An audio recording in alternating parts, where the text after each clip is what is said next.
Está começando mais um Trilados. Eu sou Ricardo Hirsch, estou com Fábio Carvalho, Rodrigo Roenes e Ciro Violim, nosso convidado de hoje. Tem muita história no triatlon, corredor dos bons, pelo menos para mim, né? Rodrigo, é bom para você também? Atleta 220 volts. Seja bem-vindo, Cirão. Muito obrigado Fábio, obrigado Ricardo, obrigado Rodrigo pela oportunidade e é um prazer conversar com vocês pela história, pela minha história, pela história de vocês e por ser pessoas inteligentes. Opa, aí sim, agora podemos acabar o episódio, né? Vamos ser por cima, né? Quer começar já pelo que a gente tava falando em off? Melhor não, né, cara? Melhor não, deixa pra lá, acho que vai ser melhor. A gente não vai ser nem, como é que é cancelado, né? É o termo. Cirão, 30 anos de triatlo? 30 anos de triatlo. Você me lembrou, a gente conversando, você me lembrou que eu também faço 30 anos agora em maio de triatlo. 30 anos de triatlo, começando novembro de 1993. Eu não tenho registro dessa prova, porque eu tava... ganhei uma inscrição. Não tinha ninguém para tirar foto. Eu corri com o nome de outra pessoa, ou seja, mas eu tava lá. Isso eu tenho certeza. Eu corri a prova. Bicicleta emprestada, tudo. Onde foi isso? A última etapa do Troféu Brasil. Ah, lá em Santos mesmo? Em Santos. Ah, bacana. Foi onde tudo começou. Eu não queria ir, mas o meu pai argumentou o suficiente para eu me convencer. Legal. Você acha que foi um divisor de água ali, Cirão? Assim, óbvio que a gente sabe que tem vários ao longo da nossa vida em momentos onde a gente vai mais ou vai menos tal, mas o que você falou, você não sabia, você falou que não queria ir, teu pai argumentou daquela forma que eu já imagino o pai, né? Tipo, você se comprometeu, agora você vai, o problema é seu. Mas o detalhe é que ele não tinha a mínima ideia do que estava falando, mas ele falou um negócio que ficou me batendo assim na mente. Ele falou assim, eu lembro bem disso. Ciro, eu era fordo, eu era um cara que comia na casa da avó, ou seja, comida ilimitada. Era comida de verdade, mas era comida ilimitada, então... Sim, aquela coisa, ele não tá saudável, tem que comer mais. Né? Tem que ficar bochechudo. E eu era acima do peso, assim, pra minha idade. E ele falou assim, Ciro, se você virar um triatleta, você vai ser magro e forte. E eu, como... depois na modernidade, todo mundo que tem acesso à comida do jeito que a gente tem, com essa oferta inacreditável, com esse conforto inacreditável, todo mundo acaba engordando se você não dá certa prioridade pro corpo. E eu tinha essa preocupação. E você estava com 16? É isso? 13. 13? 93, 13? 13 anos. Você é 7'9" também? 80. 80, eu sou 7'9". E aí eu fiquei assim, bom...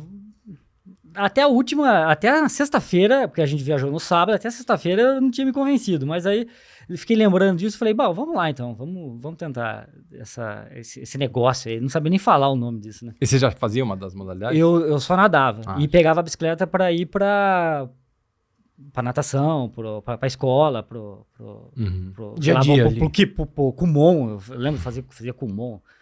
Então a bicicleta era só essa... E aí depois... Eu nunca mais parei. Até... Você curtiu aquele momento ali, assim? Não, porque foi desesperador. A sensação de morte inacreditável. Morte iminente. Principalmente correndo. Eu caminhei saindo da água até a bicicleta. Eu segurei no guidão o tempo todo. Desci da bike, caminhei até sair para correr até sair daquela muvuca, eu falei, nossa, tá todo mundo correndo e eu tô caminhando. Mas aí eu terminei 1h29. E daí virou a chave. Assim, tá bom, sofri, óbvio que no momento não é prazeroso, mas depois te deu a vontade de... Depois por algum motivo, eu persisti nisso. Eu gostei da experiência e comecei a explorar cada vez mais esse... Aí eu jogava vôlei, então eu deixei eu jogava futebol, jogava vôlei, e fui deixando isso de lado por outros motivos, porque o triatlo você consegue fazer sozinho, no futebol você precisa de um monte de gente. Sim. Ninguém tinha a mesma vontade que eu tinha. Então eu fui decidindo fazer o que só eu comandava. Que dependia só de você, Dependia só de mim. Depois você entendeu que você começou a correr na saída da água pra bike, mas com a vontade de sempre, porque eu falo isso, cara, a gente só corre na saída da água até a bike porque tem um monte de gente olhando, né? Porque não dá uma sensação de desespero, cara. Óbvio, depois a gente entende a dinâmica ali, se condiciona, óbvio, né? O nível que você chegou, que o Fabinho chegou, a gente nem discute, mas a grande massa do amador e até você se desenvolver bastante no triatlo é aquela coisa que você sai da água e fala, pelo amor de Deus, como é que eu vou fazer o resto? Né? Eu ainda tenho que correr até a área de transição. Parece que Santos, então, quando... Aquela... Isso porque era outra praia, né? Mais Exato. longa ainda. Não, você corria que, cara, parecia era 3 minutos correndo até você chegar na transição. Eu lembro bem. Né? Jogar o velcro ali dentro e tal, aquela história na toda. Caixinha. Velcro na caixinha. Velcro na caixinha. Gritava mais do que descer atrás da linha, né? Na hora da transição. A largada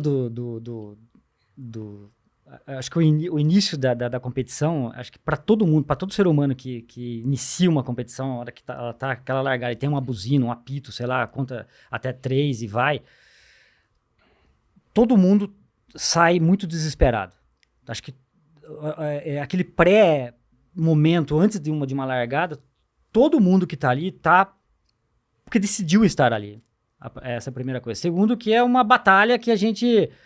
Na antiguidade era algo pela vida e a gente transformou isso num momento sem confrontos, apenas com conflitos.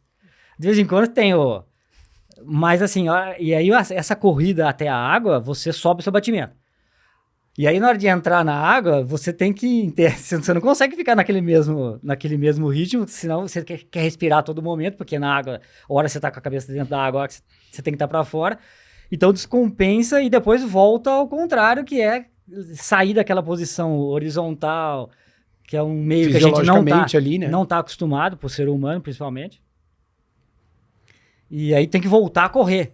E isso eu estava vendo algumas pessoas nas largadas anteriores, essa última em Santos que eu estava, e eles completamente afobados, como eu há 30 anos. Sim. E é normal, né, cara? É normal. Só que a gente pensa, fiotada. Fiotada.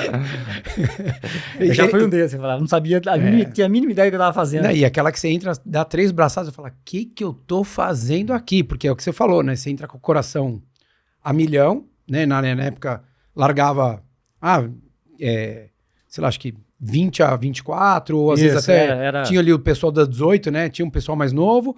E 25, 29, mas era muito mais gente, por incrível que pareça, que largava junto. E na hora que a gente entra, cara, você tem que respirar pelo menos 2 por 1, né? E daí só que você quer respirar polo, né? Você quer ficar com a cabeça polo. Só que também não dá, porque não tem apoio. Então... É desesperador. É horrível. Mesmo. Quando é que virou a chave, Ciro, de você falar assim, cara, né? Você falou, parei com o vôlei, com o futebol, dependia só de mim, comecei a querer depender mais só de você mesmo para você praticar. E você falar, cara, eu quero me dedicar um pouquinho mais. Não necessariamente ali nos anos 2000, que a gente sabe, né, no meio dos anos 2000, que você virou mais a chave, mas ali, quando é que foi que você falou assim, cara, eu quero fazer mais vezes essas provas, eu quero melhorar, eu quero evoluir, eu não quero ser mais aquele Ciro de 13 anos que começou meio perdido? Eu acho que essa escalada, ela é muito comum na minha vida para tudo. Então, assim, no futebol, na educação física, eu era, um pouquinho antes ainda, no jogo de queimada na educação física, eu era o último a ser escolhido. E isso me irritava profundamente. Por algum motivo, eu falava, não, eu não quero ser o último a ser escolhido. Eu quero ser ali, pelo menos o cara do meio a ser escolhido. Naquele momento, você lembra que você sentia isso? Lembro. E depois isso no futebol, na educação física, eu era o último a ser escolhido. E eu falava, não, eu quero ser o primeiro a ser escolhido. E no vôlei também era a mesma coisa. Olha, eu quero ter uma posição no vôlei, não que todo mundo faça, mas que seja um diferencial para eu ser o primeiro a ser escolhido ou o cara que escolha. E assim, eu tendo quando eu foco em alguma coisa, eu começo a priorizar aquilo e aquilo faz parte integral da minha vida. E aí eu começo a querer galgar um pouco mais. E aconteceu isso no futebol, principalmente. Eu passei do último a ser o primeiro. E não só o cara que escolhia o time, mas também montava o time adversário. Porque eu queria tanto jogar futebol que eu falava, não, mas não quero, não sei, vamos ser, minha mãe não vai me levar, tal. Não, a gente passa a te pegar, sabe? E aí eu tinha uma vontade no futebol que ninguém mais tinha. E aí eu fui deixando de lado. E no triatlo, na hora que eu comecei a conhecer, eu não sabia nada. Eu era um completo fiotão, daqueles que caem do penhasco, que cai lá embaixo e fica se debatendo lá embaixo. E aí eu começava a ver as pessoas saindo da água e falava, não, eu quero ser essa pessoa saindo da água. Eu via depois, ó, em algumas outras etapas, né? Nossa, onde que será que eu tô saindo da água? Em que posição? Eu era um dos últimos. E depois eu saía para correr, eu também era um dos últimos. Eu falava, não, eu quero persistir. Isso foi levando tempo. Até eu entender que eu precisava me dedicar mais, porque eu estava querendo cortar caminho. Uhum. Você estava querendo ser do destaque, mas sem se dedicar. Para, né? Exato. Porque no futebol e no vôlei, tem como você fazer certos movimentos sem se dedicar muito. Tem que ter uma habilidade. Agora, o triatlon é disciplina pura. É treino. É treino puro. Ação e reação. É um gesto tão pobre. O vôlei e o futebol são gestos muito complexos. Principalmente de levantador. E o triatlon não. É um gesto muito pobre. É só a mesma coisa. Nadar, pedalar. Você tá num gabarito pedalando. Correndo também. Só que todo mundo sabe correr. Todo mundo nasceu sabendo correr. Você só desaprendeu ao longo da vida. Todo mundo nasce sabendo correr. Com uma mecânica incrível. Incrível. E você desaprende isso. Eu fui um dos que desaprendi. Só que aí a hora que você prioriza isso e começa a treinar. O que é treinar? É só fazer mais daquilo. Um pouco mais rápido, um pouco mais leve, um pouco... Sim. Qualquer coisa que você faça, você começa a ter um... Resultado. Um resultado primeiro para você, comparado com você mesmo, e depois, ao longo do tempo... E essa virada de chave foi... eu lembrei, a primeira foi em 98. Depois, quando eu fiquei sabendo que um cara que começou a treinar triatlon em Leme também, ele começou a treinar 2 vezes por dia. Fiquei sabendo, assim, sabe, boatos de que o fulano de tal tava treinando 2 vezes por dia. Eu falava, como assim treinando 2 vezes por dia? Guloso? Como assim 2 vezes por dia? E aí, essa foi a primeira. Depois, a segunda, em 2002, eu tava na faculdade e tal, tive tempo suficiente para fazer, comecei a priorizar isso. Depois, aí 2007 que foi eu falei, não, é isso que eu quero, é isso que eu vou priorizar. Eu montei a minha vida para ficar numa cidade que tivesse condições de eu nadar, pedalar, correr, fazer um dinheiro para financiar... Dar o suporte para isso. Era só isso. Aí eu comecei a fazer dividir para somar. Então, e lá no início, tinha uma galera lá em Leme que treinava com você? Tinha, exatamente. Eu tava revendo umas fotos até que eu te mandei a foto. Uhum. Dessas fotos antigas, tinha muita gente que fazia. Né? Nós éramos em 15 pessoas. Porque lá em Mogi também tinha bastante. Tinha, então. Tinha e as pessoas foram cada um tomando outros rumos. E eu tava falando com o meu tio, que foi um dos responsáveis, Fábio Violini, ele e o meu pai, mas mais ele porque ele começou a dar certa prioridade para isso também. Ele morava em Campinas, e Campinas tinha mais acesso, equipamento, tinha as academias, tinha o início das assessorias. Loja de bike. Isso. Mais equipamento. E ele tinha as roupas, um capacete melhor, um óculos melhor. E a gente cortava camiseta pra correr. Não, aquelas camisetas que vinham até aqui. E é surreal, né, Ciro? A gente fala isso hoje, todo mundo, quem tá ouvindo, fala, como assim? Tu fala, não tinha. Aquela a roupa foto, era aquela que sobrava, foto que você me mandou, tinha. eu postei, o pessoal falou, todo mundo de sunga, ninguém de roupa de borracha. Na largada. Exato. E quando você via, eu tava vendo algumas fotos de alguém com roupa de borracha, era uma roupa de borracha da Maramai, inteira cinza. Eu falava assim, nossa, esse cara aqui é o rico. Filho de dinheiro. Porque é o único cara de roupa de borracha. E eu vendo as fotos essas últimas semanas, a minha esposa, a Bárbara, ela falou assim, Ciro, você só corria com essa camiseta.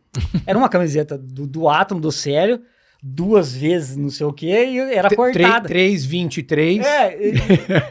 Que a gente cortou e era, bom, eu me dava bem, uma camiseta da Track and Field, era uma malha... Que na época era incrível. Era muito bom, era Kumax, né? Era o Kumax, era aquele furadinho, né? E aí a gente só corria com isso. Mas, Ciro, você falou 2007, que foi literalmente a decisão de você focar, já pensando efetivamente em ser profissional e viver de esporte? Não, de jeito nenhum. Não, eu só queria ganhar de mim mesmo. Não, você só queria ser bom, né? O seu melhor ali, o possível. Primeiro ganhar de mim mesmo. Primeiro eu precisava chegar a uma prova e terminar ela e falar, olha, eu tô satisfeito. Uhum. Porque eu nunca fui satisfeito comigo mesmo. Eu sempre fui insatisfeito, assim, completamente fora de uma forma.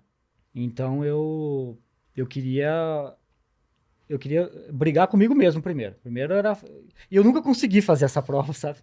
Essa prova perfeita, que eu fique satisfeito, nunca consegui. Ninguém consegue, nunca. E aí, essa busca incansável me fez... Veja bem, é uma coisa que eu sempre falo. Eu nunca fui melhor do que ninguém. Não, você evoluiu. Não, os outros que eram piores do que eu. Eu só me dedicava numa época que os outros não se dedicavam. Era isso. Acho que basicamente é isso. Então eu comecei em 2007, nunca quis ser profissional, só queria melhorar. E eu cheguei a ser profissional, mas assim, eu não era profissional, eu só largava como profissional. Ok? Tem que deixar bem claro isso. Profissional é o Fabinho. Foi o Fabinho. Não, mas a gente falou até no episódio que a gente fez no 3 Lados da Corrida disso, né? Que tem amadores que chegam no nível que você chegou e muitas vezes não querem ir pro profissional, que tá tudo bem. Mas eu até te falei, né? Porque eu achei muito legal você ir, porque de fato... foi lá, entre aspas, dar a cara a tapa, mas também querer melhorar, porque de fato você vivenciar aquela experiência com um atleta profissional, você consegue se situar aonde você tá e você aprende muita coisa. Sim.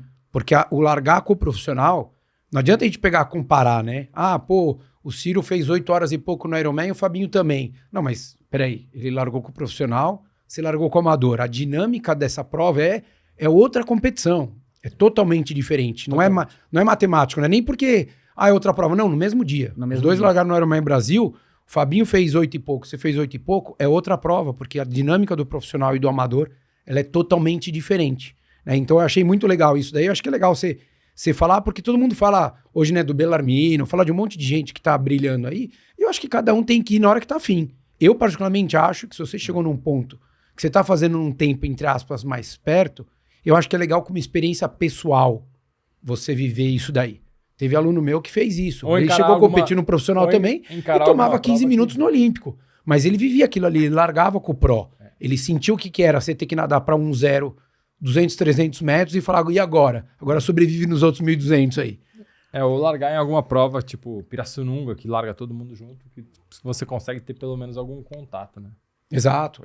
Porque muda muito, né, cara? A dinâmica é outra, totalmente diferente. E a realidade, uma coisa que você ia falar, né, Ciro? A realidade do amador naquela época era muito diferente da de hoje. O amador também não era tão competitivo. Não, em 2007 o amador treinava metade do que treina hoje, pra menos. Competindo sozinho, né? Eu acho que teve fases, porque aquela largada lá daquela foto... Não, eu tô dizendo em Ironman. Não, em Ironman. Em 2007 ali. Sim, não, a galera hoje brincava. O amador no Ironman é competitivo. Sinto muito, a galera brincava. A galera brincava, sinto muito. A galera classificar com 9 horas e 30. Não. Aí eu peguei e falei, não. A régua vai subir. Eu vou pôr ordem na casa. Foi bem assim, cara. Olha, vocês me desculpem, sabe? Eu não quero parecer arrogante, mas era... Não, mas foi um momento de... Não, eu cheguei em Floripa como jogar sinuca. Quando você tem que cantar a bola na caçapa. Eu vou classificar. Estou indo para classificar. É isso. Eu me comprometi a isso. Eu comprei os dólares, os $500, E levei lá porque eu vou para a classificação. Na época era dinheiro, cara. Pra quem não sabe, quem tá ouvindo aí, né? Até antes era dinheiro, não tinha assim. Você tinha que chegar com o cascalho lá. Então... E aí, depois disso, teve uma grande mudança no amador que a gente vê resquícios até hoje. E hoje ficou bem mais competitivo. Quer dizer, viu? Tem uns 10 atletas andando. Acho que a régua subiu. Num nível legal. A régua subiu, mas assim, a gente não vê 10 caras brigando. Na mesma categoria. Na mesma... Né? Não. Na mesma categoria. Então, assim, eu acho que aquela foto daquela largada... Depois eu mandei uma foto pro Adriano Bastos, de uma largada que virou duatlon. Uhum.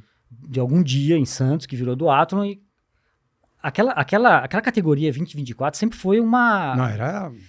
Era como era assustador, cara. Era um negócio, um negócio assim, diferente, porque todo tinha os mundo... meninos de Brasília também que andavam Tinha, muito. não, ali Jordano, e todo tinha mundo uma galera... tava louco ali, tava louco. O cara era uma batalha, o cara tava lutando pela vida, parecia. Então acho que teve essa época, depois foi esfriando, aí eu fiz isso, provoquei isso, digamos assim, né? Teve bastante gente que acompanhou essa reviravolta, e agora tá nessa fase. Mas assim, eu queria falar que o ir para o profissional, aí vai muito do indivíduo. Perfeito. E o quanto que ele consegue suportar de pressão. Eu acho que o profissional, ele é profissional muito mais do que ele ser um bom atleta só, nadar, pedalar e correr. Eu acho que ele se enxerga como um profissional. Sabe, você ter atitude de profissional é algo que eu não trabalhei dentro de mim. Eu só queria nadar, pedalar e correr. Isso qualquer um faz. Qualquer um faz. Só que você ter a atitude de profissional, de um atleta de elite mesmo, de um world class da vida. Por exemplo, você teve... Qual o seu melhor tempo em Iron? 8 e 7. 8 e 7. Eu ia falar 8 e 9. É world class isso. Era, digamos, vai. Hoje mas se você for pensar na época... Foi em 2015. 2016. 16. Era um tempo world class. E para você chegar nisso, a gente tá falando de 25 anos. Sim. 25 anos de treino. De treino, de trabalho, E você foi dominante no Troféu Brasil. Eu lembro de chegar e falar, a gente terminava a prova, que a gente estava conversando, a gente terminava a prova e ficava vendo o profissional. Quem vai ganhar hoje é o Fábio Carvalho. E ganhava, de Merida.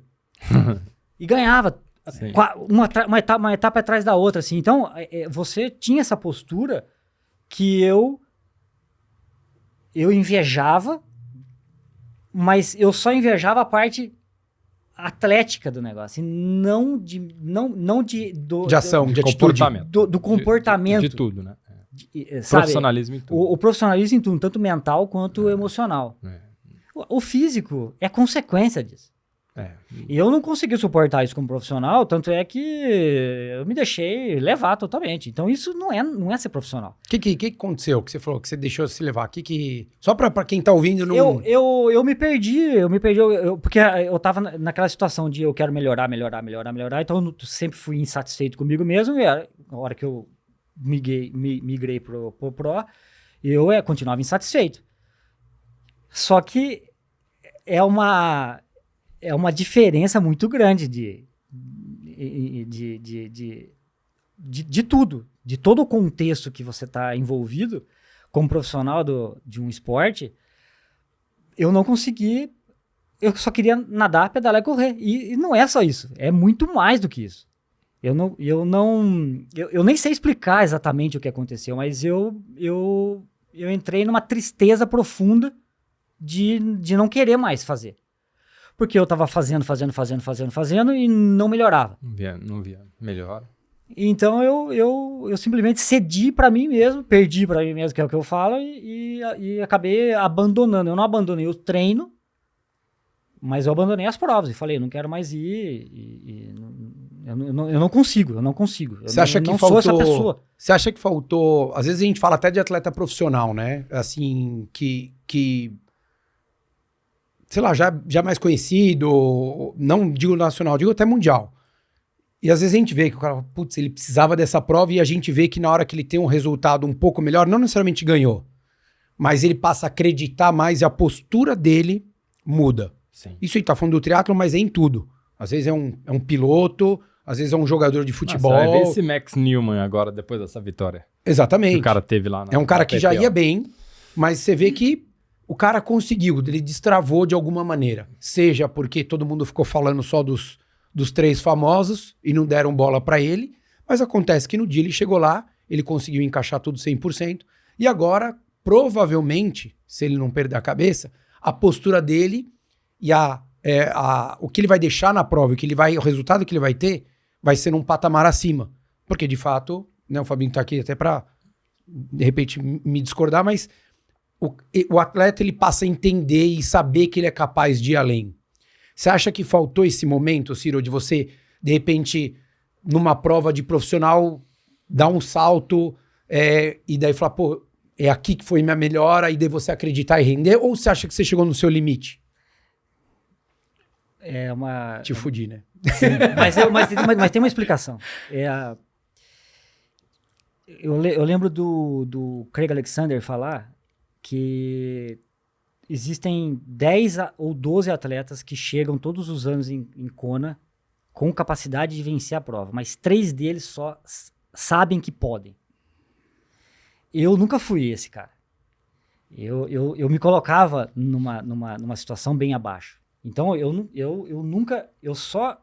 venci uma prova como profissional em Pirassununga, uma prova o qual mas porque o Marquinhos estava resfriado, o Marquinhos Fernandes. Simples assim. Ele estava num dia péssimo, uma semana péssima. Ah, mas isso não tira o seu mérito. Tudo bem, eu estava lá, eu fiz o que eu tinha que fazer. Exatamente. Mas eu só ganhei uma prova porque não tinha outros profissionais e o Marquinhos estava num dia péssimo. Simples. Todas as vezes que eu fui comparado com os profissionais, eu sempre fui... terceiro escalão, sei lá, segundo. Terceiro escalão. Mas, ô Cirão, será que você... Então, eu me colocava nessa posição. Não, eu sou o terceiro escalão. Mas será que você... porque eu me lembro... preciso melhorar muito para chegar no segundo escalão. Uma vez a gente... Eu não consegui nem chegar no segundo escalão. Talvez uma prova, uma fase da minha vida em que eu cheguei no segundo escalão, assim, por pouco tempo. No segundo escalão. Eu me lembro uma vez a gente estava no Pinheiros e aí a gente sentou para nadar assim, você tava magro, parecia uma caveira. Será que você não... Pra tentar melhorar, não passou do ponto de excesso de treinamento? Também. E assim, um detalhe que eu... E essa... Porque eu vejo também... a gente tava lá embaixo conversando, os últimos anos da minha carreira foi meio assim, sabe? Meio sacrificante, e aí não tinha tanta diversão. E hoje tudo voltou porque voltou a ser divertido. E eu via você também um pouco triste, assim, sabe? Porque é uma busca incansável, né, Ciro? Então, é infinita. Porque você coloca qual é a luz no fim do túnel? Não tem. A luz tá sempre lá, nunca chego. Mas esse é um problema comigo. Eu que tinha que resolver. Uhum. Eu resolvi isso muito tempo depois. Eu acho que é uma sequência de coisas, e isso é uma delas, que é o quê? Você... tem aquela frase, né? Se você quer obter resultados diferentes, você tem que fazer coisas diferentes. Então, diminuir o peso era uma delas. Que mais? Parar de fazer low carb. Eu comecei isso foi uma das reviravoltas na minha vida que eu levei para a minha própria vida. Fazer jejum. Foi algo que eu levei depois para a minha vida. Não usar água em treino. Eu fiz treinos de 7 horas sem água. Eu comecei a levar cada vez menos água. E a partir daí eu levava água, mas não ingeria água. Até o momento que eu tirei a caramanhola E aí em algum momento eu falei, não, a água é importante. Porque eu fui entender que a água é apenas o melhor veículo para os minerais. Então, precisamos da água. Aí eu fui me ajustando e tem um detalhe que lógico, não existe um ensaio clínico randomizado com foco no desfecho concreto. Mas eu não comia carne. E eu passei 20 anos da minha vida sem comer carne e eu comia gordura, mas eu acho que pesou um pouco na minha... Eu era magro. Na sua performance ali. Eu era magro, mas eu era um magro fraco. Eu era fraco. Antes eu era fordo e depois eu passei a ser frágil. Então, isso... E hoje, depois eu voltei a comer carne, eu fui bem a fundo nisso, sobre o porquê da carne, sobre o porquê dos aminoácidos digeríveis que ficam biodisponíveis no nosso intestino, que tem tudo na carne, que o nosso corpo ele desmonta a proteína, remonta onde precisar, mas desde que seja... Não pode ser proteína vegetal, tem que ser proteína animal, e isso me deu uma nova vida, porque eu tenho treinado bem agora, muito bem, assim, eu tô numa outra fase da minha vida, claro, mas assim, fisicamente eu tenho me sentido muito bem. Muito bem, muito bem. Você tinha na cabeça... Que eu parei de fazer aquelas coisas loucas, né, malucas. De treino. Então, eu tenho reduzido... Então conta uma loucura dessa pra gente, vai. Um treino doido que você fez. Nossa, eu cheguei a fazer um treino do Norman Stadler, que era correr... O Norman Stadler ele fez 40 km de manhã, nadou 4.000 na hora do almoço e correu 15 no final do dia. Eu fiz 35 de manhã, fiz 10 de 400 com 5,30 fechado na natação. Logo depois saí para correr 10 e corri 15 no final do dia. E mandou um chupa Norma. Outro, eu fiz 130 de bike com 42 de corrida, com uma natação de 2.000 no final do dia. Eu fiz 280 de bike com 10 de corrida. Eu fiz 7 horas com a serra de Taubaté em Ubatuba. Corri 10, 7 horas com a serra de Taubaté em Ubatuba. Corri 10 no final do dia. Tem muitas, cara. Tem muitas. Cameron Wurf, que fez Paris-Roubaix e correu 21. Tanto é que o pessoal criou um verbo pra isso, chamado cirada. E aí no post dele lá tá escrito, ele fez uma cirada. E tem pessoas que lembram dessa época, porque hoje o pessoal pelado 200 blog, né? e pouco. Tinha o blog, né? E aí eu divulgava isso. O que hoje o pessoal compartilha um post, né? Porque era o blog. Daí a gente ficava esperando começar a semana pra vir o link do blog do Ciro. Era isso. Pra gente ver as loucuras que ele tava fazendo. Era isso. E eu acho que foi aí que teve o movimento de mostrar pro amador o quanto ele podia se exigir mais, né? Sim. Porque... Otimização de tempo. Óbvio que você jogou o sarrafo, não é que você jogou pra cima, você jogou ele pro espaço, perto da realidade que todo mundo vivia. Brincadeiras à parte. Porque... Você falava assim que você pedalava durante a semana 50 quilômetros, era ok. Daí o Ciro chegou e falou assim, não, eu tô pedalando 140 na quinta-feira. Daí todo mundo falou, como assim 140? 140 é o longo. E daí todo mundo começou a entender a realidade do que era viável, não chegar no 140, mas, pô, será que 50 é o suficiente? Porque a gente tem uma cultura, eu falo muito disso, né? Que a gente tem uma cultura esportiva muito frágil em todos os aspectos. Sim. Tanto da parte de valorização, quanto da prática. E daí todo mundo começou a falar assim, pô, então peraí, vou pedalar 60, 70. Daí quando você olha hoje, você vai aqui em São Paulo na ciclovia, pedalar 60, 70, 80 cada terça, quarta, quinta, sexta, virou comum. Nossa, virou que era normal. O que não existia. Exatamente. A gente mesmo, quando a gente começou, a gente ia pra Bandeirantes pedalar, o pedal longo era de 80. Isso. E o pedal basal era 60. Isso. Ia a Kira, ia a Ale Jordano. Cara, você fala assim, pô, como é que você ia fazer um pedal? Tudo bem, era um ritmo insano, né? Era uma loucura, mas fala, o pedal longo era 60K. E a gente pedalava 30, 35, 40 durante a semana, 2 dias. E daí a gente tinha resultados que eram assustadores pra época. Era todo mundo fazendo 59 a 1 e 1 No Troféu Brasil. no Troféu Brasil, Isso. né?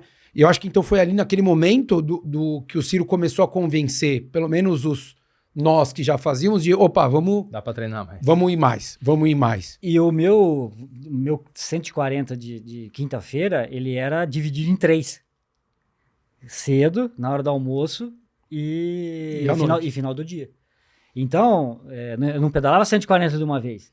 Então, foi uma coisa que eu tive que aprender, que era assim, bom, eu tenho trabalho, então o trabalho vai me render o dinheiro para fazer triatlo. Logo, eu preciso estar no trabalho. Mas assim, eu preciso treinar. Então, a minha vida era apenas essa. Então, eu fui começando a otimizar o tempo para pedalar a hora que dava. Então, eu correr a hora que dava. Então, eu cheguei a fazer esses 140 de quinta-feira, mas eram divididos. Como eu cheguei a fazer 3 de 16 correndo, cedo, na hora do almoço, e final do dia. E dele falava, ih, ferrou, tem reunião, aperta. Daí era a hora que ele dá um gás na no verdade, treino. eu não tinha reunião. O meu negócio era, a parte que eu trabalhava era mais, assim... Compromisso com a sua responsabilidade mesmo. Não eram reuniões, ainda bem, mas assim, na verdade a reunião seria, eu imagino que seria um pouco mais difícil, porque você tem que estar muito apresentável para... quem tem reuniões hoje depois de pedal é um negócio que você tem que estar linkado no assunto ali. No assunto, Eu deixo para hoje que eu participo de reuniões, eu deixo para treinar depois da reunião. Eu quero estar lúcido o suficiente para... Porque esse papo de que esse treino te deixa disposto e bem, é meia hora por dia um passeio. Mas na hora que vai num treino mesmo pegado, você fica meio cozido ali. E tem toda essa outra parte do endurance, né? Quando você começa a entender que o endurance ele te envelhece, ele te consome, e judia de você fisicamente, você acaba entendendo que, não, para minha realidade hoje, eu preciso fazer treinos de força. Então, assim, eu quis tender para ir para musculação, um crossfit da vida, mas eu falei, não, eu consigo fazer isso na natação, no ciclismo e na corrida. O meu gesto motor, naquela busca incansável, eu consegui realizar os 3 esportes com uma capacidade assim que não me machuca. Então eu consigo aplicar força sem me danificar, correndo, nadando e pedalando. Então eu nado todos os dias de Palmar e pro boia. Todos os dias. Tanto é que o Chicão me chama de Zé Palmar. e ele acha isso horrível. Mas olha, foi o jeito que eu achei de conseguir... De conseguir ficar competitivo na natação. Aquele cara lá que saía um dos últimos da água, eu não sou o primeiro a sair, mas eu saio ali. No grupo. Sai no bolo. E hoje o triatlo pra você tem a leveza de antigamente? Voltou a ter. Que é o que a gente tava falando antes. Você até está sorrindo falando aqui. Exatamente. Hoje eu falo, não, hoje eu gosto do triatlo. Apesar de eu nunca me... Eu não fico falando que eu sou triatleta. Porque triatleta começou a ir para outro lado esse adjetivo. E eu não compactuo com isso.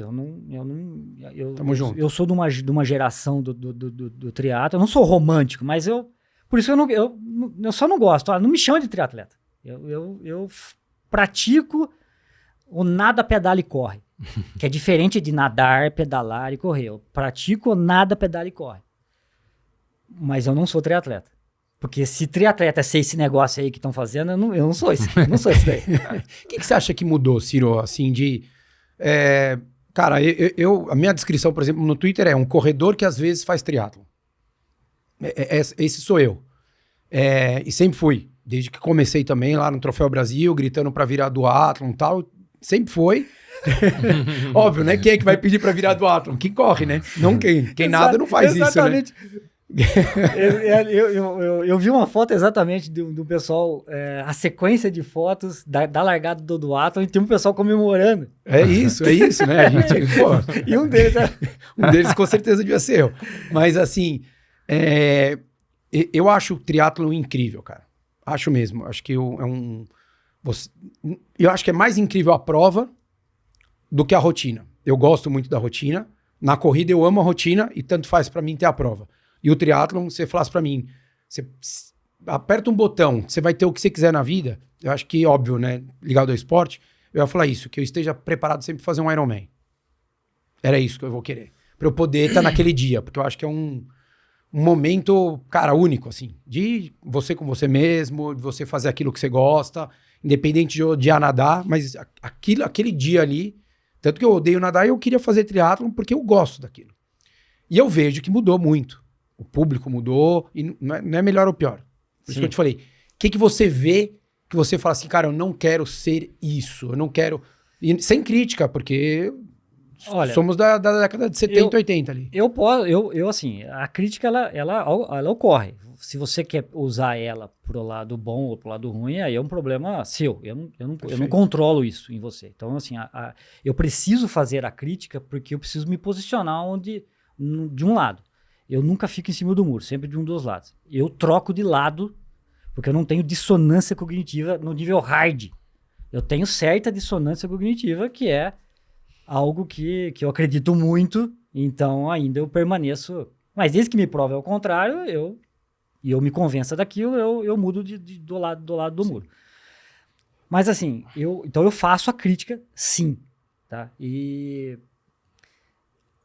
Só que o que mudou, na verdade, é que todo mundo passou por isso, né, dessa nossa geração, dessa idade, dos anos 80, que nasceram um pouco antes, um pouco depois. E a gente só não tinha essa facilidade de comunicação que hoje existe. Então, o que está acontecendo, que eu vejo que está acontecendo, que a gente estava falando um pouco antes, é essas bolhas que vão se formando na sociedade. E eu só não quero participar daquela bolha. E eu me posiciono, eu critico e eu fico na minha bolha. Olha, eu não quero participar disso daí, eu não quero participar. A gente pode até se encontrar naquela largada, tem que lembrar que aquela largada não é um desfile de moda, que vai estar todo mundo apenas falando se você tem a melhor bicicleta, a bicicleta mais cara, se você como você está bem vestido. A linha de largada seleciona quem vai chegar na frente na linha de chegada. É isso. Quem ganha é quem chega lá na chegada primeiro. Independente se a gente só está correndo, se a gente está nadando, pedalando, correndo. Eu só não... Eu acho que como ficou muito... Essas bolhas têm ficado... acho que é um termo que está todo mundo usando, bolhas. Eu só vou usar o termo que eu não... Grupos. Tribos. São tribos, como sempre existiu. Como sempre existiram essas tribos. E isso está acontecendo novamente, só que num mundo com muitas ferramentas. Para se mostrar. Para se mostrar não no sentido de eu sou melhor, mas de expor mesmo, né? E você, na verdade, você faz uma autopropaganda de você e aí alguém compra aquilo.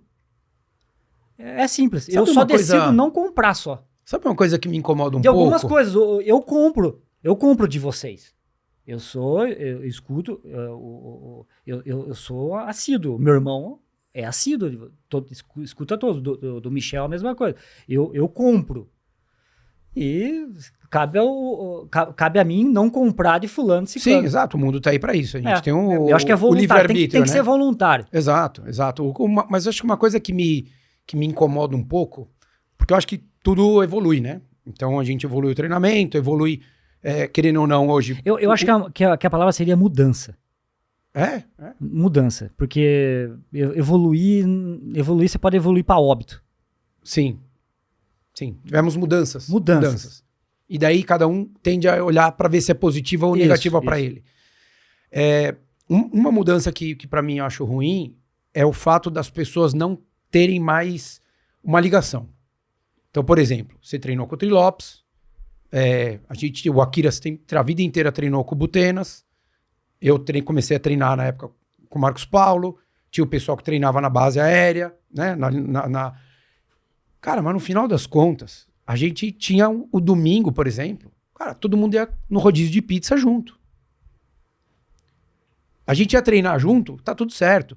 Quantas vezes eu fui treinar na USP, quando eu comecei, cara, vamos lá na USP, eu chegava lá, eu nem sabia quem ia. Mas tava Cris Carvalho, tava Pedro Loucura, tava Michel. Cara, uma galera que cada um no seu canto, cada um com o seu treino, mas tinha uma união, uma vontade de querer fazer aquilo ali junto, e que tanto faz quem tava fazendo o quê. Tinha gente que ia correr 12 e dava 2 voltas de 6, tinha gente que ia correr 18, tinha gente que ia correr 24. E, desculpa o termo, dane-se, não vou falar palavrão aqui, mas o tênis que você estava usando, a prova que você vai fazer, o tempo que você faz, o gel que você ia tomar, se não ia, se... Cara, e ninguém sabia direito o treino que era, mas você sabia que o cara trabalhava com aquilo, o outro fazia aquilo. Hoje é o seguinte, eu sei o ritmo daquele, eu sei a bike daquele, eu sei o tênis daquele, mas você não sabe se o cara tá casado, você não sabe se tem filho.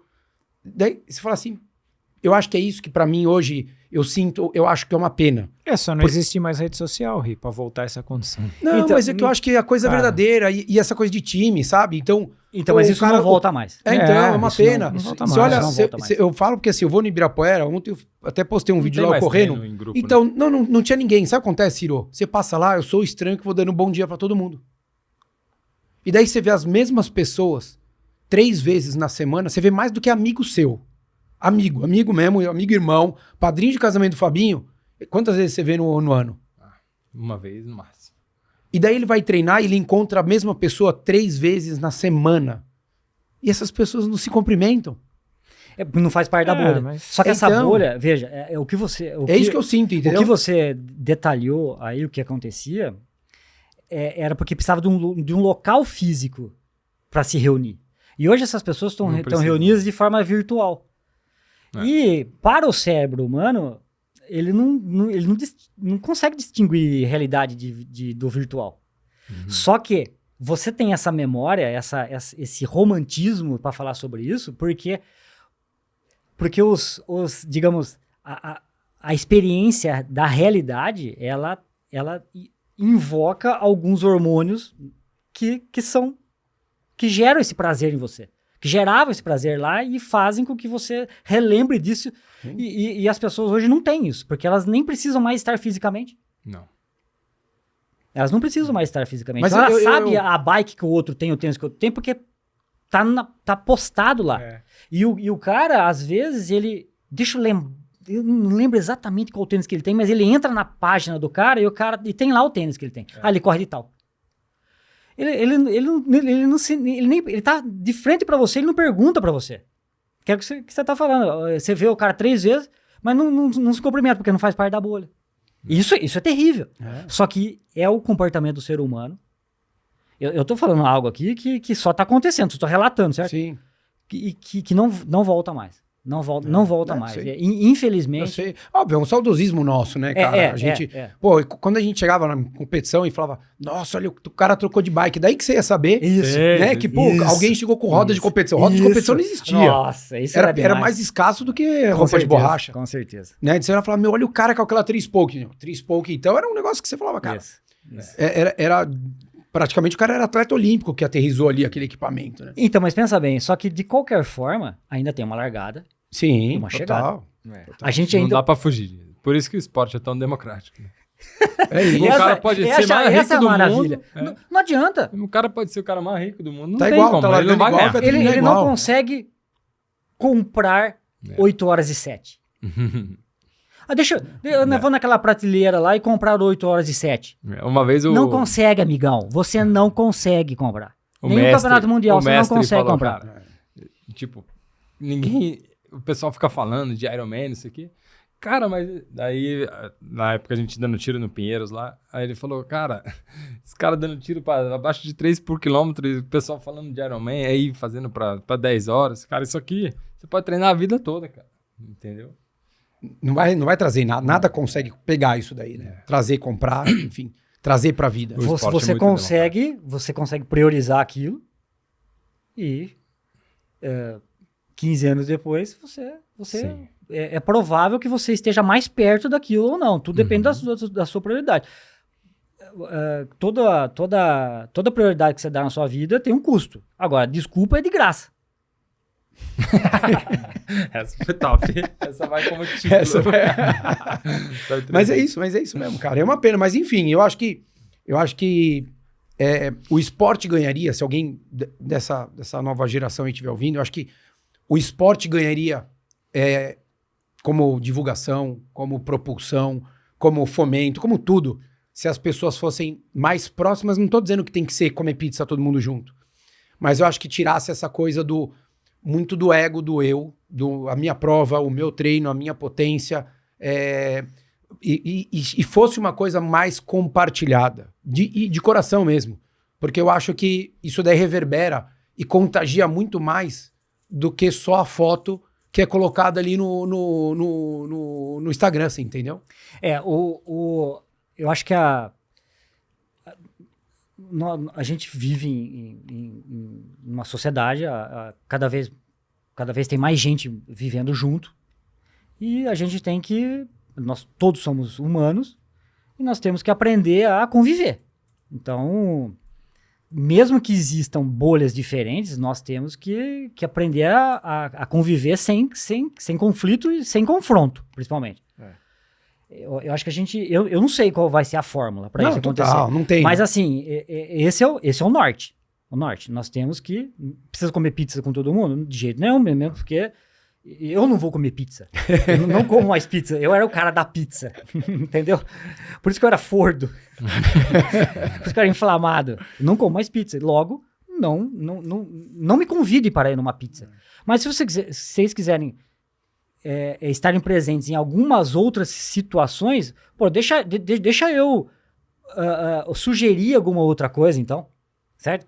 Podemos podemos tomar uma cerveja, podemos comer uma carne na casa de alguém, e assim, agora, eu só penso que nós, como humanos, nós temos que arrumar uma maneira, isso leva para o trânsito, para tudo, isso leva para dentro das empresas, nós temos que arrumar maneiras de conviver pacificamente, mesmo que que um esteja numa bolha e o outro esteja na outra.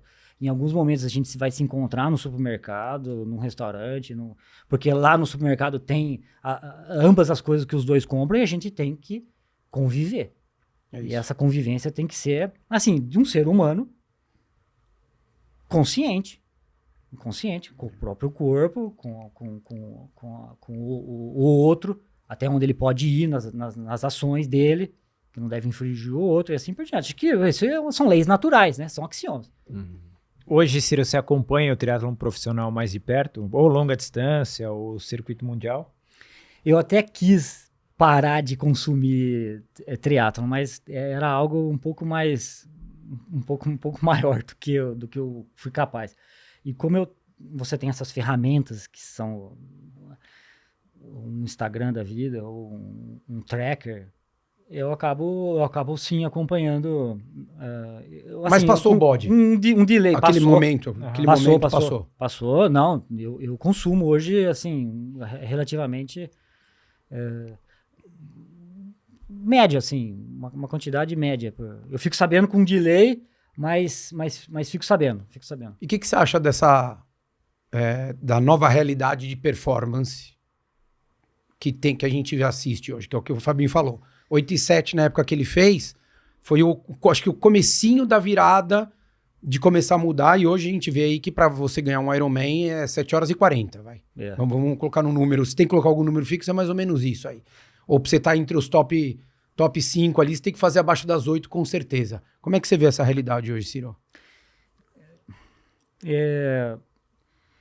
O que a gente conversa com outras pessoas que observam o triatlon, eu converso com algumas pessoas que gostam de análises mais profundas, que começam a tentar entender o que esses caras estão fazendo. E uma delas falou essa semana, depois do Sanlong ter vencido a última prova dele, com 90 quilômetros, 1h53. Mas 5:2, né? A bike mudou o padrão. Foi o que o Gui falou. Eu acho que é uma sequência de situações eu tenho até visto algumas entrevistas do Frodeno falando que ele até debocha, assim. Ele fala, o nível não tá tão alto assim. Ele fala, a gente já fazia isso 5 anos atrás. Ele. Pois é, mas eu senti deboche dele. Ele tá dando... O Sanders falou numa entrevista, ele falou, cara, ninguém tá fazendo nada que o Frodeno não fazia 5 anos atrás, só que agora tem mais gente fazendo o que o cara fazia. É isso. Mas é aí que eu... Ninguém exigia que ele fizesse até mais, né? Pra tipo de Nem ele competição, mesmo, né? Nem ele. Porque o cara ganhava uma prova. Exato, ele já ganhava, né? O cara ganhava uma prova. Não tinha ninguém ali há 30 segundos atrás, né? Então eu acho que... O que eu penso? Eu penso que algumas mudanças ocorreram nos tênis, a gente sabe.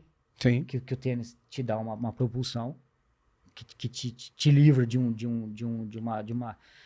uma mecânica, o tênis com placa, né? Salva mais musculatura de pé. No final da prova. A aerodinâmica da posição da pessoa. Como mudou, né? Não é da bike em si, mas da posição da pessoa em cima do equipamento. O cara treinar naquela posição. Uma das coisas que eu falo no Fit pro pessoal, que uma das coisas que mais melhorou o bike fit do pessoal em cima da bike é o selim, cara. Cara, a gente fazia Ironman com um flight, aquele selim, pô, duro pra caramba, que tinha que botar a capinha da Quintana Roo, lembra disso? Lembro. Porra, pra conseguir andar. Porque quando a gente ia fazer Hoje em o Santos selim chovia, daí tinha que tirar, lavar a capinha, porque ficava cheio de... Hoje o selim te permite a ficar numa posição por confortável. 180 quilômetros, né? Então, eu acho que a pessoa, porque muito disso é você conseguir ficar nessa posição. E como que você fica nessa posição? Treinando, ficar nessa posição. Mas primeiro você precisa decidir se você quer ficar nessa posição, porque você é capaz de colocar essa pessoa na posição. Sim. E hoje tem uma quantidade absurda de ferramentas, assim, do cockpit, que você consegue ir para frente, para trás, para os lados. Não tinha recurso. Então, eu andei com o guidão o ataque, aquele Da Profile. É outra marca, não vou lembrar agora, mas ele não tem nada, ele só é aquilo. E a gente ia pra frente e pra trás. Era o Syntace? Porque eu tinha o Syntace não, primeiro. Era Easton. Era o Easton Attack. Easton Attack. Não tinha recurso. Não tinha nenhum. E eu achava bonito o guidão e comprei o guidão. Sim. Que queria ter. Então hoje ninguém quer deixar bonita a bike, o cockpit. Sim. Você vê uns negócios, você vê até... Fechado ali, uma carenagem, né? Uma carenagem, tem gente que coloca balde. Um balde. Corta um balde e coloca um balde para rebater o vento. Então, olha onde está chegando esse tipo. Então, mas ficar na posição é muito... como ser perene nessa posição durante tanto tempo. 4 horas e pouco. Eles estão fazendo mais força? Eu não sei. Doping. Eu não diria que tem. Se tem, a gente discutiu sobre isso. Eu acho que sinceramente, poucos casos. É aquilo que eu compartilho totalmente aquilo que você falou. Cara, se você acha que todo mundo é dopado, então você tá no esporte errado, cara. Sai fora. Tá fazendo mal pra você. Desculpa, sai fora. Se você acha que todo mundo que chega na sua frente é dopado, cara, tá fazendo mal pra você. Se você tá sofrendo, sai fora. Faz o seu, né? Só que assim, né? Pra você falar que todo mundo que tá na sua frente é dopado, no mínimo você tem que dar 10 tiros de 200 a cada 3 minutos na natação. Senão, sinto muito, né, cara? Sim. É isso. É o mínimo que você tem que fazer hoje. É isso. É o que o Fabinho Porque falou. é o sarrafo que subiu. Então sobe um sarrafo e todo mundo vem galgando esse sarrafo. Sobe o sarrafo e... Então, esse sarrafo não vai subir cada vez mais. É impossível. É humanamente impossível. Só que vai ter mais pessoas que fazem a mesma coisa. Num nível mais equilibrado. E aí ali, fica mais competitivo, que fica legal. Fica legal. Essa última prova da PTO foi demais, né, cara? Foi muito legal. Porque os caras, eles estão conseguindo, aos poucos, né, cara, fazer um formato pra ficar muito interessante pro público. E essa foi muito legal. Pô, teve muita troca de posição, com o circuito curtinho ali rodando. É o que o Ciro falou, tem um limite ali que não vai passar. Desculpa, não vai pedalar para 50 por hora. Nunca. Não vai. Mas só que agora a gente não sabe quem vai ganhar, né? Então, mas isso é isso. Esse é o detalhe. Mas o ponto é esse, tá todo mundo na faixa de largada e vai chegar na faixa de chegada, independente de ser componente em cerâmica, de ter medidor de potência, da bicicleta que for, a roda que usou, largou e chegou. É o Max Newman, cara. Né? Ninguém falou do cara. Óbvio, a gente sabia ali que ele tinha resultados que estavam performando, mas de fato entrou como o azarão da prova. E assim detalhe... como como é que foi o cara lá de Kona que... O Leilo. O Leilo, né? Que também a gente sabia que é um cara óbvio que é bom, mas ninguém acreditou. E o cara ditou o ritmo de uma prova diferente que se o Idem não vai buscar, Sim. não ia acontecer nada. E eu acho que os detalhes farão diferença. Por exemplo, a escolha do tênis, mesmo pessoas patrocinadas, a escolha do tênis nessa prova de Ibiza, acho que fez diferença. Porque muitas curvas, quem tivesse usando um tênis instável. Você não consegue ficar em cima do tênis. Simples assim. Talvez um tênis com muito alto não faria tanta diferença. Poderia ser um tênis mais baixo que você tivesse conseguido fazer aquelas curvas para direita, para esquerda. Não ia ter receio de fazer curva, Isso, porque senão você tem que ficar se equilibrando em cima do tênis. Não acho que... Então, essas diferenças nos detalhes vão fazer a pessoa o cara ganhar. Prestando atenção em todos os detalhes. E a posição, ficar mais tempo na posição. Agora os caras estão colocando aquela garrafa, puta coisa feia, né? Aquela garrafa que o Coisa usou, umas garrafas por dentro do macaquinho. Mas que... Aquilo ali era a situação de desespero nossa quando a garrafinha ia cair do torpedo. Aconteceu comigo isso. Não, era isso. Eu tava no... Vindo ali no Canal 6, ali no em Santos, aquela no rua Iron, da pipoca que a gente chamava. Então, porque a garrafa pulava, você pegava no ar e falava, não dá pra pôr. Pum! Metia pra dentro do top. Na época era top, ainda não era nem roupa. E, vai embora com a garrafa dentro, né, cara? E como você comprar equipamentos que permaneçam na bicicleta até o final. Sim. Porque tanta trepidação que em alguns lugares que cai mesmo. Eu perdi garrafinha em Santos que não... Mas por que você acha que aqueles caras estão usando aquelas caramoela por dentro do macaquinho? Então, fizeram uns testes, eu vi os caras comentando numa das provas lá, que é ligeiramente mais rápido. Colocar a garrafa por dentro. No peito. Então, é isso, tá vendo? Ligeiramente. Pouca coisa, mas ligeiramente. E é uma garrafa a mais, né? Você tá carregando.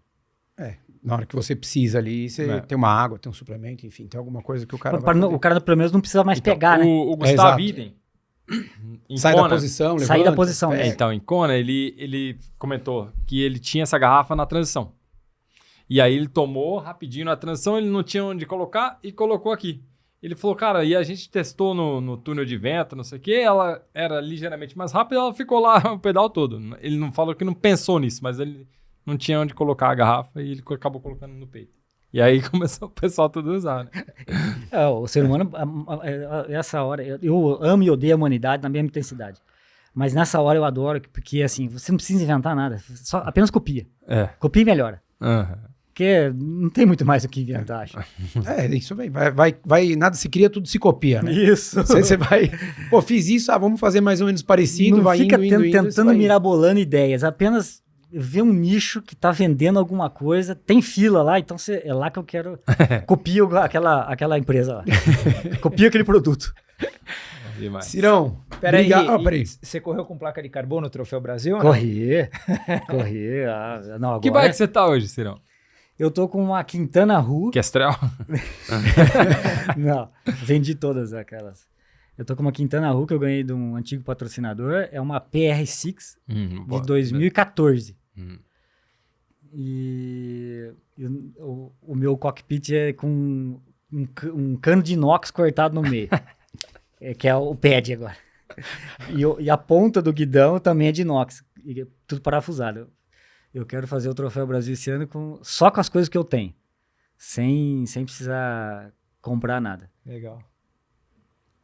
Agora a gente é da época da Quintana Roo, que era só roupa de borracha no começo. Isso. E tinha até aquela bike, aquela pretinha, quilo. Tinha, pô. Quilo e ter quilo. Quilo e depois veio até quilo. Mais leve do mundo. Isso, 7,2 quilos. O quadro tinha 1 quilo, né? Era isso. Era impressionante, né? Era isso e depois veio... A propaganda era o Tinley, lembra? Sentadinho de roupa de borracha. Isso. Com aquela sunga pouco colorida, né? E a propaganda era na Triathlete. Era aquilo ali depois daquela Felt. Isso. Que daí quem tinha a Felt, a Felt, ali a Felt era um patamar Era assim. 26. 26. Era 26. Aquilo ali era outro mundo. Cirão, obrigado, cara, mais uma vez por estar aqui com a gente. Agradeço pelo papo. Agradeço pelo papo, obrigado pela oportunidade. Estamos sempre abertos. Um prazer. Realmente O Fabinho um prazer. falou que a próxima etapa do Troféu Brasil vai junto, Agora cara. já tô até nadando. Então, mas é isso aí. Olha o sarrafo, o Ciro, legal, ele sarrafo legal. de novo Isso aí, pra Cara, cima. no dia seguinte É, eu se mandei o- mensagem pro Ciro, falei, porra, vamos...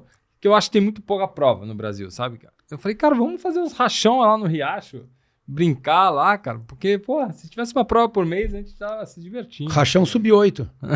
E aí eu falei, não, vamos todo mundo pra Santos de novo. Vamos começar. Já tem a prova, vamos fazer a prova em Santos, então. Sim. E chamar mais pessoas. E se você acha, você que tá escutando, que short é fácil, vamos lá brincar com a gente pra fazer abaixo de 1 hora. Isso. É isso. Vai ser legal. É onde você... Que é o que o Fabinho falou, né? Você acha... Todo mundo falando de Ironman, sub-10, né? Vai lá, então... Um short consegue ser Eu acho que é mais fácil você fazer ser o tão- short a 59 uma hora do que você fazer o olímpico abaixo de 2. Cara... Eu fiquei dolorido. É- eu fiquei muito Eu dolorido, estou cara. uma semana Eu dolorido. fiquei muito dolorido. Fiquei 2 dias muito mal. Essa semana Por isso que ele só começou pedalei. a nadar agora. Essa semana eu só pedalei com a minha filha na cadeirinha, porque eu não consegui fazer nada. É, muito legal, né, cara? Essa vontade que ainda tem, voltou a chama aqui dentro. Voltou. Não, voltou pra pôr ordem na casa.